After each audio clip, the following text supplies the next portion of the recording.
नमस्कार. जय ओबीसी, जय महाराष्ट्र. सर्वसामान्य ओबीसी जनतेला पडलेला प्रश्न.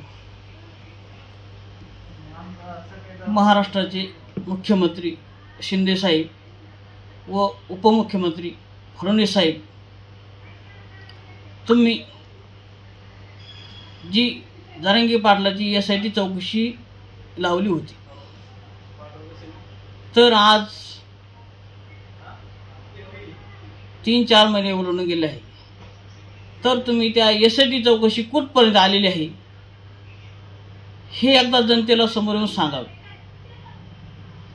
आणि लोकसभेच्या निवडणुकीच्या वेळेस सुद्धा जरांगे पाटील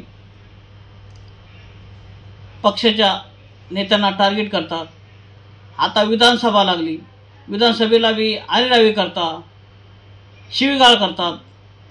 तर संविधानाने अधिकार बोलायचा दिलेला आहे, कोणाला शिवीगाळ करायचा दिलेला नाही, किंवा एखाद्या जातीच्या नेत्याला खालच्या भाषेत बोलून त्याची इज्जत उतरायचं दिलेलं नाही.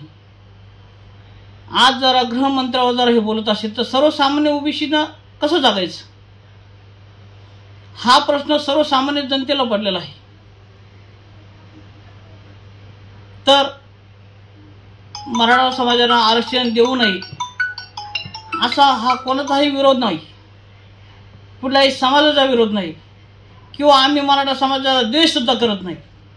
आजपर्यंत सगळं काही मराठा समाजाचे नेते होऊन गेले, मुख्यमंत्री, उपमुख्यमंत्री, आमदार, खासदार, सर्व ओबीसी समाजाने यांच्या खांद्यावर खांदा ठेवून काम करत आहे.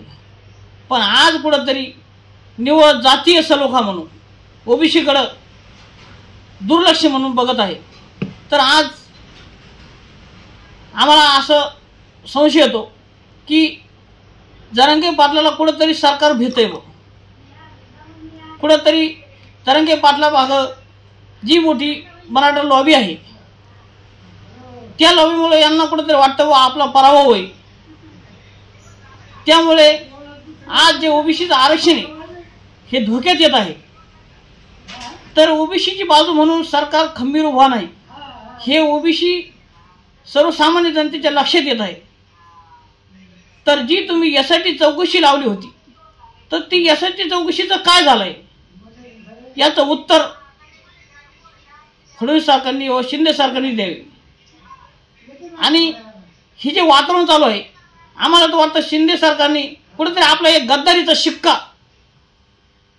शिक्का पोसा म्हणून हे जरांगे पाटलाला तुम्ही सपोर्ट करीत आहे. जर समजा एवढी शिवीगाळ होत आहे मीडियासमोर, छत्रपती शिवाजी महाराजांच्या पुतळ्यासमोर बसून जर शिवीगाळ होत असेल तर कुठलाही गुन्हा होत नाही.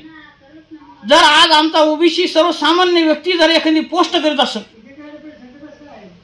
तर त्याच्यावर गुन्हे दाखल करण्यासाठी 200, 300 लोक पोलीस स्टेशनला जातात.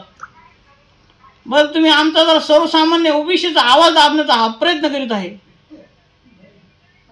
जर तुम्हाला तुमचा नेता श्रेष्ठ वाटत असेल तुमच्यासाठी, तर आमच्यासाठी सुद्धा आमचा नेता श्रेष्ठ आहे ना.